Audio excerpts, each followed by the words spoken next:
мэдэхгүй. Байгалийн хуулиудыг мэдэхгүй. Тийм учраас улс орноо одоо авч явах тэр хуулиудыг ашиглаж чадахгүй. Монголчууд бол нүүдэлж амьдрал тэр чигээрээ байгалийн амьдрал. Тэгээ байгалыг нэвт таньж байна. Тэрүүгээрээ улс үндэснээ улс гэрээ босгосон байхгүй. Ингэхээр энэ хоёр соёл иргэншлийн үндсэн ялгаа нь энд л байна. Тэгэхээр нүүдлийн соёл иргэншил гэдэг чинь өвлжөө намарж хаваржаа тойроод буудаг байр сэлгэх үзэгдэл биш. Тарих оюун эрдэм ухаарс хэрэл ёс суртахуун гэгэрлэрээ дээшээ нүүдэг. Тийм ахтаг шат ахтаг тэр соёл иргэншлийг нүүдлэх гэжсэн. Тэгэхээр өнөө цаг үед яг тийм нүүдлийн иргэншлийг л байгуулмаар байгаа байхгүй. Бид нар суучгаа лаахад суучаад таргун хүн тал бүрийн өвчтэй гэчээр энэ суурин соёл иргэншилч өнөөдөр таргалчаад тал бүрийн өвчнөдөө нэрвчгээд явахгүй шүү дээ. Одоо энэ явахгүй байх гэдгийг бол дэлхийгээрээ мэдчихэж байна. Одоо түрүүчээсээ тэр Америк, Английн эрдэмтэд энэ 9 шидийн улс төр эдийн засгийн алуур малуур бүх л юмыг чинь гаргаж тавиал байж шүү дээ. Тэгээ бид нар одоо энийгээр хол явахгүй юм байна гэдгээ эртхэн ойлгоод эртхэн өөр замаа хайх хэрэгтэй шүү дээ. Тэгэл одоо тэр хар Латин Америкийн орнууд бүгд өөрсдийн замаа хөөгд эхэллээ. Энэ хойд солонгос, Куб бүгд өөрсдийн замаа, Скандинавын орнууд өөрсдийн замаар, Европын холбоо өөрсдийн замаар явж эхэлж байна. Орос, Хятад өөрсдийн замаар. Тэг яд яах юм бид нар энэ хэнийг дуурайгаад хаа хүрт хилээ хэрэг галуу дуурайж хөлөө үлдэх үлгэрээр явах хэвээр. Дотроо бодолтой дороо сууртай болж өөрийн замналыг хайх хэрэгтэй болчихж байгаа. Биднэрт бол хангалттай замнал байна. Хангалттай гарц шийдэл бай. Та түрүү хэлсэн л дээ ярианаас илүү миний лекцийг сонсох гэхээсээ илүү суралцдаг болжээ. Тэр одоо өөрчлөлт надад мэдрэгдэж байна гэдээ хэлж байна л да. Бас одоо сургалтанд нэвтрүүлэхэд тийм ээ ярьж байгаа зүйлийг сургалтанд нэвтрүүлэхэд анхаарлаа хандуулж ажиллана гэдэг. Яг ерөнхий боловсролын сургалтанд Монгол суу ухаан, за энэ хаан ухаан, хатан ухааны тухай хичээл орлоо гэхэд яг хөтөлбөр программын хувьд бид одоо хүүхдүүдтэй чухам юуг зааж эхлэх ёстой вэ? Бид нар 10 оноос хойш энэ нийслэлийн чимгэлтэй дүүргийн 61 дугаар сургууль дээр энэ Монгол суу ухааныг 4 дахь жилдээ туршаа явж байна. Бид нар 1-ээс 12 дугаар ангийн бүх ангид хичээлийн хөтөлбөр гаргацсан. Тэр хөтөлбөрийн дагуу төлөвлөгөөнд оруулаад хөтөлбөр гаргаад хөтөлбөрийн дагуу конспектоо босруулад хичээлээ заагаад. Тэгээ бид нар орчин үеийн шинжлэх ухааны бүх хичээлийг Монгол суу ухааныхтай холбоо заахад ямар ч одоо зөрчилт хөмгөн гэдээ харж байгаа. Бүр тэр физикийн хууль, химийн хууль, тэр математикийн хууль чинь Монгол суу ухааныхтай бүр ингээд яв цавд харж байгаа. Тэгэхээр Монгол суу ухаан бол явж эцсийн эцэст бол үндэсний том гүн ухаан, суу ухаан гэхээсээ илүү энэ шинжлэх ухаан байгаа байхгүй. Шинжлэх ухааны мэдлэг. Тийм учраас энэ яалчгүй хүүхдэд заах ёстой зүйл болчихж байгаа. Бүр амьдралын мэдлэг. Өнөөдрийн дэлхийн боловсролын тогтолцоо бол хүнийг мэрэгжилтэн болгож байгаа бол энэ Монгол суу ухааны тогтолцоо бол хүнийг хүн болгож байгаа. Хүн шиг хүн болгож байгаа. Хамгийн гагц хүн ялгаа. Тэгэхээр бид нар энийг бүгдийг боловсруулсан, бэлдсэн. Одоо тэгээд сурах хүчиг болох зам руугаа ингээ хөтлөд явж байгаа. Конспект гарсан юм чи сурах хүчиг болох амархан шүү дээ. Тэгээ бидэрт бол энэ асуудлуудыг шийдээ явж байна. Харамсалтай нь энийг би олон удаа телевизээр хэлсэн. Монголын төр засаг яаж байна? Нүдэн балаа чихэндүүлээ. Төр гэж байдаг ч юм уу, гүү ч юм уу. Тэгээд алийн болгон бид нар эдгэрлүүнийг албан тооч шийдээл, алийн болгон царайчлаад баттхан хуйхан юм хийж байгаа юм чинь. Би энэ Монголын төлөө л хийж байна. Манай академи энэ Монголын төлөө хөдөлмөрлөж байна. Цаашлах юм бол Монгол дургатан дэлхийн төлөө хөдөлмөрлөж байна. Гэхдээ энийг энэ соргог төр байдгийн бол өөрөөсөө сонсоод дуудаад уулзалтаа. Бид нар ингээл эднэрийн царай хараад алан тоод шидэл царайчлал ингээл гуугаал говшаал гүүгээ явж явах хэрэгтэй юм уу? Тэгээ энийг ийм би түрүү хэллээ дахиад хэлье. Энийг боолын нийгмийн энийг эзэн боолын системээс гарч эзэн боолын сэтгүүнээс гарах цаг болцсон. Ард түмэн гэдэг бол боол биш. Буруу худал хуур заван бозор аргаар төрийн эрх мэдэл авсан хүмүүс бол боолын эзэн биш л байхгүй юу. Энийг боолын эзний сэтгэлгээнээс бид нар гарах цаг болчоод байна шүү дээ. Энэ Монголын төлөө зүтгэж байгаа хүмүүсээс хэрэг соргоор олж хараад дэмждэг, уулздаг, санаа бодлын сонсдог ядаж шал хэрэггүй юмыг болохоор уулзаал байдаг. Тэгэхээр зэрэг биднэрт бол энэ бэлтгэсэн бэлэн юм байна. Бэлэн имийг аваад ашиглаж чадах хэсэг нь Монгол төрийн овсгоо. Чадахгүй бол Монгол төр байхгүй. Унтаа. Тэгэл одоо дуусч байгаа юм тийм шүү. Тэгээ төр унтаа байсны гайгаар ард түмэл улс үндэстэн л одоо алддаг, хохирдог. Түүнээс биш тэд нар хохирохгүй ш. Тэд нар бол өөр хүмүүстэй. Тэгэхээр таны хатан ухааны лекцээс одоо суралцаж одоо нийгмийн манлайлал тий нийгмийн одоо танигдсан маш олон эмэгтэйчүүд хатан ухааны лекцээс суралцж ирснийг санаж байна л да. Тэгэхээр та өнөөдөр бас яг Монголын нийгэмд эмэгтэйчүүдийн эзэлж байгаа эмэгтэйчүүд манлайлж удирдах байгаа тэр эслэх байр суурийг бас хэрхэн тодорхойлох вэ? За мөн одоо яг энэ нийгмийн манлайлал одоо удирдлага байна гэхээсээ илүүтэйгээр өнөөдөр Монголын эмэгтэйчүүд гэр бүлдээ тэг ямар одоо эзэгтэй байх хэрэгтэй юм бол Монголын эмэгтэйчүүдийн нийгэмд эзэлж байгаа байр суурийг бол би маш хангалтгүй гэдэг үг нэ. Маш чамалтай. Монгол хүний тарих оюун цус ген сүнс энд байгаа потенциалтай харьцуулахад Монгол эмэгтэйчүүд энэ потенциалыг юусаа ашиглахгүй. Бөксөө худалдаа тийм үү 5 цаас өгч яваад энэ дээшээ гарчхаар амбицэн дээр хүрчгээрээ би боллоо гэж сэтгэж шин. Тэгээ Монголын эмэгтэйчүүдийг харалт өнөөдөр спортын од, урлагийн од, боловсролын од, эрүүл мэндийн од, бизнесийн од, салбарын од, ард түмний улсын од хэн байгаа юм? Төрийн од хэн байгаа юм? Засгийн од хэн байгаа юм? Явахгүй шүү дээ эн чинь. Тэгээд нэг зүтгэж 5 цаастаа болчихвол би од болчлаа. Эсвэл нэг хэдэн дуудуулаад нэр гарчвал би од болчлаа. Эсвэл нэг хэдэн олимпийн тоглолтод ороод алт мөнгө медаль авчаар би од болчлаа. Энэ чинь хаангалтгүй байна. Монголын эмэгтэйчүүдийн орон зай их хаттын ор байр суурийг үзэхээр тэр их Монгол улс дэлхийн 49 улсын 44-ийг нэгтгэсэн их Монгол улсын төрийн орон зай дээр дэлхийн орон зай дээр бид нар хүчээ үзэж ирсэн. Ирчүүдтэй хүч сориод хамтраа зүтгээд тэр агуу улсыг байгуулаа явж ирсэн. Их хаттын түүх тийм л түүх байд. Тэг бид нар өнөөдөр тийм орон зай тхэн байгаа. Өнөөдрийн Монгол эмэгтэйчүүдийг харъя. Үгүй яах вэ нэг шүлэг бичдэг, зохиол бичдэг эмэгтэйчүүд байна. Үгүй тэгээд тэр хатан удуулыг хэн гүйцэж байгаа. Тийм биз дээ. Тэр агуу Эрдэнэбатын оюуныг хэн гүйцэж байгаа өнөөдөр. Байхгүй л байна шүү дээ. Бид нар одоо энийг хоёрын хооронд ингээл нэг юм зүгээр нэг ингээл өндөр өсгийтэй гутал өмсөөл төв бүлэмсөөл ингээл брэнд нөмөрчөөл яваал энэ бол хангалттай болчлоо гэж боддог биш. Гэр орондоо очиод эмэгтэй хүн яах юм? Төрийнхөө төвшин тийм улс түмнийхээ төлөө зүтгэдэг, сэтгэлэн зовдөг, тархин шаналдаг, гашилдаг тийм эмэгтэйчүүд олдохгүй шүү дээ. Оюуны ийм эрдэм мэдлэгийн талбарт ямар эмэгтэй байгаа юм? Гараад ирсэн ямар эмэгтэй байгаа юм?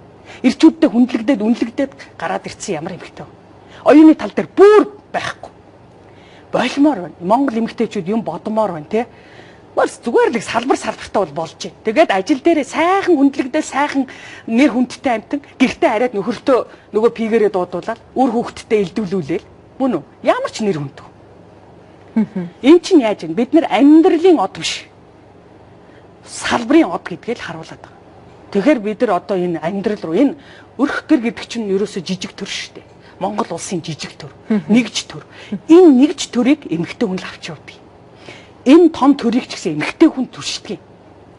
Тийм учраас Монгол эмэгтэйчүүдийн түүхэн гавьяаг эргээд халахад Монгол хаттын түүх бол зүгээр л Монголын улс төрийн тавцсан, дэлхийн улс төрийн тавцсан. Тэр чинь харахад амбиц юм шиг харагдаад байгаа боловч цаана төвшин сайхны төлөө, тэр улс үндэстний бат оршихуйн төлөө, Монгол улсын амийг хамгаалж үлдэхийн төлөө тэмцэл одоо оюун ухаанаа уралдуулж явсан тийм түүх бахархан түүхүүд үүд. Бид нар өнөөдөр хажууд нь зүгээр шилчгэр дэндүү чамлтай. Тийм. Дэлхийн тавцанд гараад ирсэн түүх хаана байгаа өнөөдөр Монгол эмэгтэйчүүд. Бидэрт их потенциал байна. Харамсалтай нь бид нар тэрийг шавхад ажиллаж чадахгүй байна. Шал хэрэггүй юм дээр дайчлаад. Өнөөдөр бас яг Монголын нийгэмд одоо улс орныхоо хөгжлийн төлөө, за нийгмийн эдийн засгийнхаа төлөө гэдэг те оюун ухаан, за энэ урлаг, спорт гэдэг энэ олон салбаруудад маш олон одоо сургалтын чиглэлээрч тэр те төвийн чиглэлээрч тэр академийн чиглэлээрч тэр үйл ажиллагаа явуулж байгаа байгууллагууд байгаа юм л та. Тэгэхээр Монгол Улсын ухаан Манукул академийн одоо яг академи гэдэг тэр тодтол өнөөдөр ямар зүйл дээр оршин тогтнож байгаа болов? Саяхан надад нэг хүн ирсэн л дээ. Баттон би өөрөө их сургуулийн багш хүн, профессор хүн. Олон 27-8 жил их сургууль багшилтсан, сайенс доктор хамгаалцсан тийм хүн. Баттон өнөөдөр манай шинжлэх ухааны академи, манай Монгол улс их сургууль дээр байхгүй академик сургалт, академик бүх мэдлэг эрдэм танай академи дээр байгаа шүү гэж. Энэ үг бол намайг зүгээр нэг жирийн хүн хэлээгүй. Насаараа эрдэм шинжилгээ судалгааны талбарт явцсан. Өнөөдөр шинжлэх ухааны академи асар өндөрлөгт гарцсан тэр эмэгтэй надад тэгж хэлсэн. Маш том урмын үг болсон. Тэгэхээр зэрэг би бол боддог. Хэрвээ тийм академик гэдэг сургалт, академик гэдэг төвшин заавал байдаг, байх ёстой. Тэр байгаа бол тэр өнөөдөр манай академи дээр. Одоо хүмүүс энэ солиорчин л гэж хэлэх байх л да. Би үннийг л хэлдэг. Тэр үнэн тэр. Яагаад тэгж хэлж байгаа юм гэхээр энэ орчлонгийн оршихуун үндсэн 3 онол, тэр 3 онол задрахаар 10 онол болдог. Орчлон өөрийгөө бүтээсэн, босгосон, байгуулсан, авч явдаг тэр 10 онолыг өнөөдөр хэн зааж байгаа юм? Шинжлэх ухаан заахгүй, шашны гүн ухаанууд заахгүй, философи заахгүй. Манай академи ганцаараа заадаг. Энэ чинь манай эцэг дээдс тэр орчлонгийн өөрийгөө бүтээж, орчлон гэдэг гэр улсыг үүсгэж авч явдаг. Тэр бүх онолыг эзэмсэн, тэрийг Монгол улсаа үүсгэж бүтээж авч явахад ашигласан л байхгүй. Монгол Улсын ухаан гэдэг тэрийг л хэлж байгаа. Тийм учраас ер нь бол Монгол Улсын ухаанд хэлдэг. Онол гэдэг бол онож олсон гарц шийдлийг онол гэдэг гэж. Тухайн асуудлыг шийдэх, онож олсон гарц шийдлийг л онол гэж. Гэхдээ тэгэл физикийн хуйлуудыг, физикийн онолуудыг харахад яг тийм байгаа байхгүй. Яг оноод олцсон. Жишээ нь тэр Кулоны хууль, тэр Эйнштейний харьцангуй онолын хууль ч гэдэг юм, тэр Ньютоны таталцлын хууль ч гэдэг юм. Яг оноод олцсон. Тэр онолууд нь 10 хүн онол байхгүй. 10 хүн. Тэрийг хураачаар 3 хүн онол гараад ирж байна. Гэхдээ тэрийг л бид нар ойлгочвол энэ Монгол улс үндэсний чи авч явах босгох тийм хэцүү юм биш вэ шүү дээ. Тэр нь бүх задаргаатайгаа нарийн нэг ч орчин үед 13 дугаар 100 биш. Өнөөгийн нийгэмд энэ өнөөгийн Монгол улс дээр тэрийг яаж хэрэглэх үү гэдэг хэрэглээнийх нь хуйлруудыг бид нар гаргаж чаад тэрүүгээр энэ Монгол улсыг өнөөдөр энэ Монгол улсыг энэ байгаа нөхцөлд нь яаж тийм гоё болгох үү гэдэг хөгжлийнхэн загварыг гаргаж чад байгаад байгаа байхгүй. Тэгээ энэс илүү академик юм гэж юу байх юм. Тэгэхэд өнөөдөр удирдлагын академи, цагдаагийн академи, одоо шинжилгээ ухааны академи дээр ийм Монгол улсын шинэ хөгжлийн загвар байхгүй. Тийм онол байхгүй. Энүүгээрээ манай академийн тэр академик шинжийн үндэс суурь нь гол мөн чанар цөмөн тэн дээр байна. Таны лекцийг одоо ард түмэн одоо хүлээж идэгэл да. Маш олон одоо сонсогчдод, за үзэгчид бас лекцэнд очих гээд очролж ирсэн те. Ийм Палсын концертыг тахимд зааланд багтахгүй байсан гэдэг энэ бүх мэдээллийг бид нар мэдж байгаа. Дараагийн таны одоо ард түмэндээ зориулах лекц утга агуулга тэр санаач юм юу байх вэ? Тий, би бол одоо энэ Монголын ард түмэнд бол уртаа талд нь оюуны маш олон тавг хоол тавьсан гэж бодож байгаа. Миний 11 бот ном байна. Зөвхөн Монгол суух ханаар шүү дээ. 11 бот ном байна. 100 цуврал лекц байна. Тэрнээс хойш хийж байгаа манай эрт тулах ухааны, гэргийн ухааны, хатан ухааны, хаан ухааны бүх сургалтууд байна. Тэ? Маш олон сургалт. Манад бол хангалттай оюуны өв хөрөнгө байна. Ганцхан Монгол улс үндэстэн ард түмэн энийг ашиглаж чадахгүй. Тэгтээ хизээ нэгэн цагт ашиглах цаг ирүүлэн бэлгийн эмийг бэлдээ тавьчих. Нөө сайлаа бэлтгэхэд саваа бэлтгэдэг шиг бид нар бас бэлдээ тавьчих гэж бодвол байж юм л да. Тэгээд би бол Монголын ард түмэнд энэ маш олон тавг хоол тавьдсан. Бараагүй. Бараагүй байхад дараагийн хоол өгөхөр хүн цатгалдаад ордгоо байхгүй. Тийм учраас би нэг хэсэгтээ бол Монголын ард түмэнд шинэ лекц юм өгөхгүй. Харин би сая өнгөрсөн намар өвөл сууж байгаад би Мөнх тэнгэр ба шинжлэх ухаан гэж ном бичлээ. Мөнх тэнгэр гэдэг чинь бол ерөөсөө тэр сүсэг бишрэл юм байна, шашин шүтлэг биш юм байна. Мөнх тэнгэр гэдэг чинь тэр чигээрээ квант физик, оптикийн физик, цахилгаан соромжны физик байна. Тэр чигээрээ шинжлэх ухаан байна. Тий, мэдлэг байна, тий. Тэгэхээр зэрэг би энийг бол ном болгоцсон. Одоо бол хэвлж арай амжаагүй байна. Англи хэл рүү орчуулж яана, удахгүй орос хэл рүү орчуулна ингээд дэлхийд гаргана. Ер нь дэлхийн тэр том Ромын глобус гэсвэлээ том дэлхийн оюун санааны төвүүд рүү илгээн. Тэднэрийн өгч тэр анализ эксперт шинжилгээнд өгнө.